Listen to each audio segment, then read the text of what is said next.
right, welcome to this pollution special. We're looking at the Aam Aadmi Party's Delhi government. Within days of coming to power, they've issued a notification in which no industries, the micro, small and medium enterprises will no longer require a no objection certificate from the pollution board to set up shop in the most polluted city in the world, and we can't say that enough.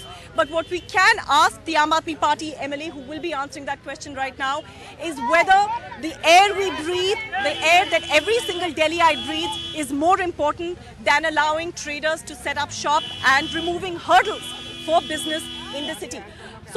Is this not a fair question to ask, that isn't the air we breathe, which is important to every single Delhiite, far more important than benefiting the business community in the city? You have raised a very valid concern, and Aam Aadmi Party and our government is very serious about air pollution, and I assure you, we will not compromise on that. But why then in the first 2 days are we seeing this notification and no seriousness on air pollution? I must assure you, it has nothing to do with the operation of a small-scale industry. Basically, whether they get a consent or not, they are still operating in the city, and consent is just a matter of few lakh rupees. It has nothing to do with the compliance being done by the industry. So we are just trying to do away with those administrative hassles, and it's just about bribing people. Is it just? Chandra Bhushan is with us from the Center for Science and Environment. Are you buying what Saurabh is saying as an explanation that they're just doing away with an institution that has become, with a body that's become a bureaucratic deadweight? There is a bureaucratic problem as far as Pollution Control Board is concerned, but there is a larger issue. Of how you are going to handle pollution in the city. Now, this decision actually is going to create problem for environment as well as for industry. What sort of issues are we looking at in terms of it? Here we are looking at wherein Delhi government is saying that you need not tell me whether I am complying with the standard or not. Okay, that will be taken care by DPCC.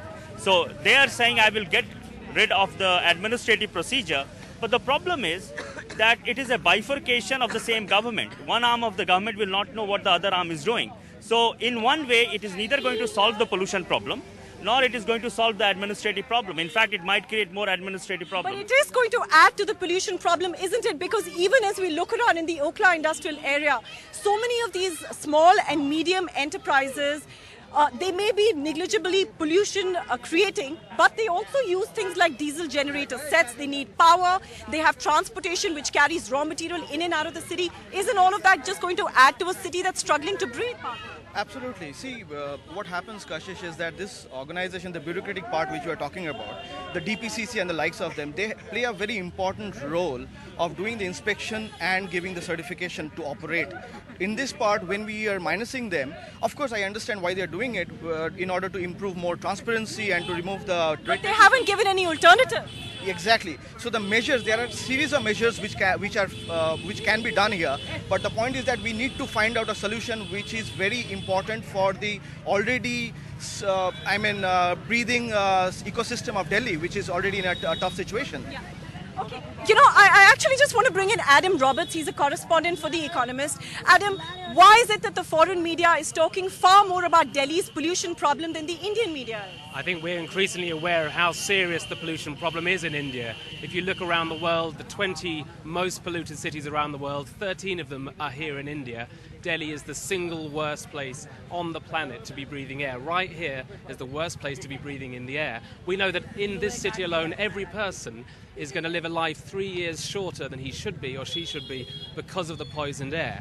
And we're aware of this because we've seen what happened in Beijing, we've seen political uprisings elsewhere, and the political cost of getting it wrong. And you see even a country like China without a democracy responding to this. It's amazing to me that India, strong democracy, amazingly responsive place, doesn't respond to this. But Adam, weren't you telling me also that things have gotten so bad in the city that there are so many diplomats who are now no longer wanting to come, no longer wanting to get a posting in Delhi? That's absolutely shameful for all of us. Well, it's beginning to happen. So you're hearing embassies setting up protocols, procedures for saying, don't let families with children come to Delhi because it's not safe for them. We know that lung size is smaller among children in Delhi. We know that their health is going to be hurt by being in Delhi. So certain embassies are giving people filters, giving them masks, and giving them steps that they can take to mitigate the effects of the poisonous air in Delhi. And many of them just advising their own people not to travel to Delhi at all. Saurabh, how can this not be the single most embarrassing thing for a government that's come in such a huge majority that you can really take this issue of air pollution and make it the premier most issue for your government? I'll tell you, the problem is not And without empty promises. Sorry.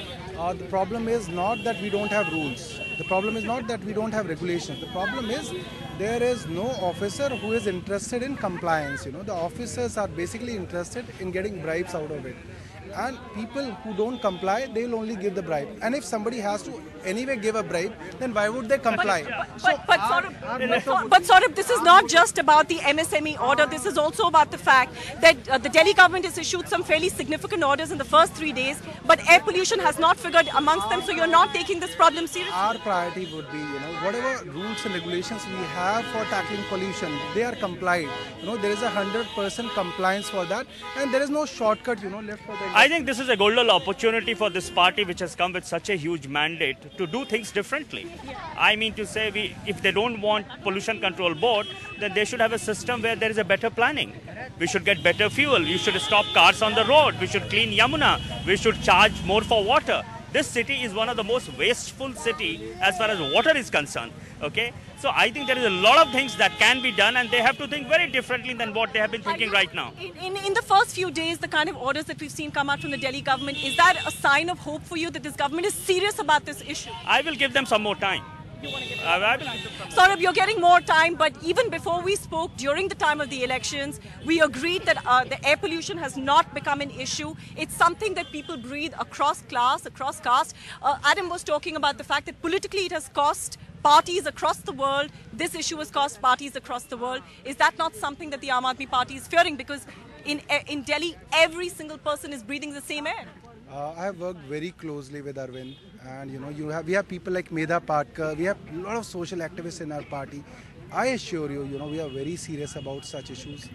Air pollution, water pollution. We were the first government to take a decision to take away that Millennium Bus Depot away from the Yamuna Bank. And not a good decision, Saurav. Actually bad for air pollution. You need bus stops. Okay, so I think Millennium was a really bad decision, because in the name of conserving Yamuna, you actually took away a place where public transport can be promoted. Also, you want to make another point, but also what many people are asking, Saurabh, is that this decision has been taken without taking in consultation various stakeholders who could be affected.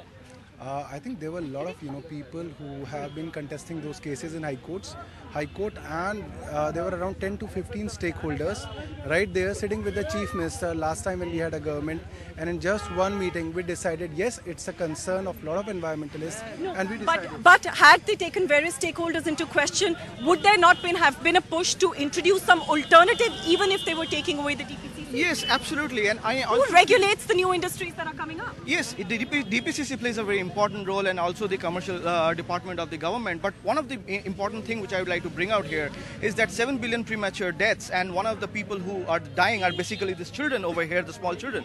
So we need to always remember this fact that this is all due to the air pollution and the air that we breathe. And one of the largest contribution is from the vehicles that are around us and also the industries. Yeah. We cannot forget this fact that apart from removing the main Millennium Depot out of the city, where the vehicles will now have to travel a larger distance in order to cater the people. Right.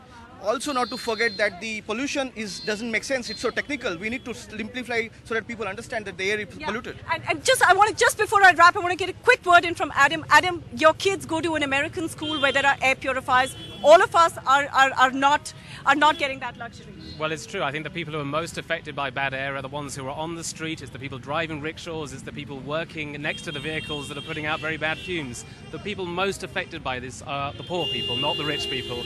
And the reason for doing something is to help them, not to help the rich and the people like me who can just leave when it gets too bad. The problem is the people around us right now.